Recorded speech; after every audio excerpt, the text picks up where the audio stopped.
এই যে কি করছো তুমি? এটা কি লোকালে টেবিলের নিচে দেখি দেখি। এই যে তোমার বউটাকে লুকিয়েছো? হ্যাঁ, বউটা তো মাথা নেড়েই যাচ্ছে। ওর মনে হয় খিদে পেয়েছে বাবান।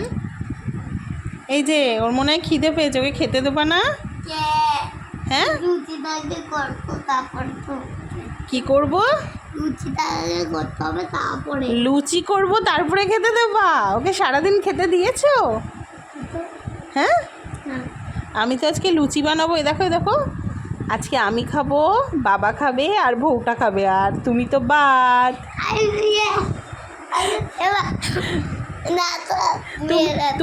শোনো শোনো, তুমি তো আগে থেকে বলোনি যে তুমি লুচি খাবে। কখন বললে? নাকি বউটা কি করে? বউটাকে বের করো, আগে বের করো। বউটাকে তুমি কোথা থেকে পেয়েছো? বাবা কি সুন্দর মাথা নাড়ছে, বাও, খুব সুইট বউটা, বুঝেছো?